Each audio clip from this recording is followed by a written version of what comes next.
예수님께서 자기 쪽으로 오시는 것을 보고 말하였다. 보라, 세상의 죄를 없애시는 하느님의 어린 양이시다. 저분은 내 뒤에 한 분이 오시는데 내가 나기 전부터 계셨기에 나보다 앞서신 분이시다 하고 내가 전에 말한 분이시다. 나도 저분을 알지 못하였다. 내가 와서 물로 세례를 준 것을 저분께서 이스라엘에 알려지게 하려는 것이었다. 요한은 또 증언하였다. 나는 성령께서 비둘기처럼 하늘에서 내려오시어 저분 위에 머무르시는 것을 보았다. 나도 저분을 알지 못하였다. 그러나 물로 세례를 주라고 나를 보내신 그분께서 나에게 일러주셨다. 성령이 내려와 어떤 분 위에 머무르는 것을 내가 볼 테인데 바로 그분이 성령으로 세례를 주시는 분이다.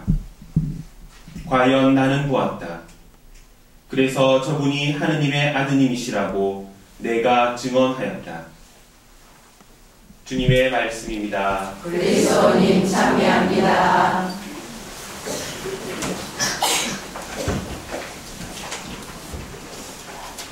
예수님, 어떤 사람이 임종 직전에 이렇게 말을 했습니다. 여보, 죽기 전에 말해줄 것이 있어. 양복점 김씨는 나에게 200만 원을 빚졌고 부족한 주인 이씨는 50만 원을 빚졌고 이웃집 박씨는 내게 300만 원의 빚이 있어. 그의 아내는 자식들에게 고개를 돌리며 말했습니다.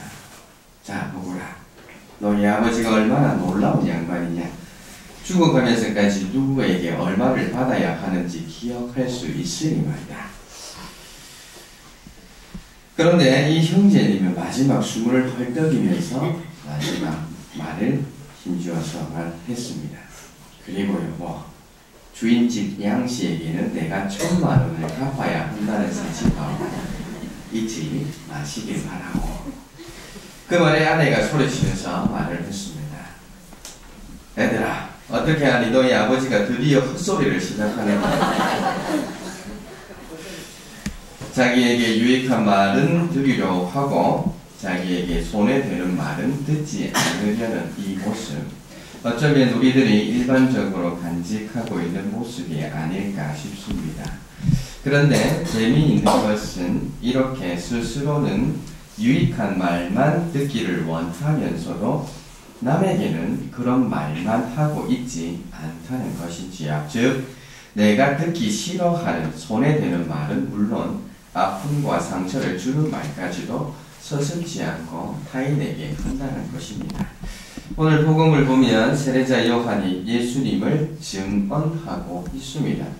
전에 이 부분을 읽으면서 당연하다는 생각을 많이 했었습니다. 예수님을 증언하는 것은 너무나 당연하다고 말하면서 세례자 요한의 이런 부분에 대해서 어떤 이견을 말해본 적이 없었습니다. 하지만 우리 인간들의 일반적인 모습을 떠올려 볼 때 이렇게 다른 사람을 위해 긍정적으로 증언한다는 것이 얼마나 어려운지를 다시금 깨닫게 됩니다.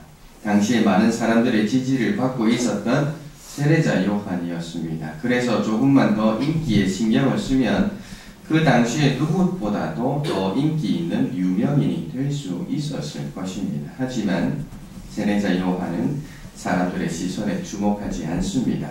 오로지 예수님을 증언하고 예수님을 세상에 알리는데 최선을 다하는, 그래서 스스로 2인자의 자리를 차지합니다.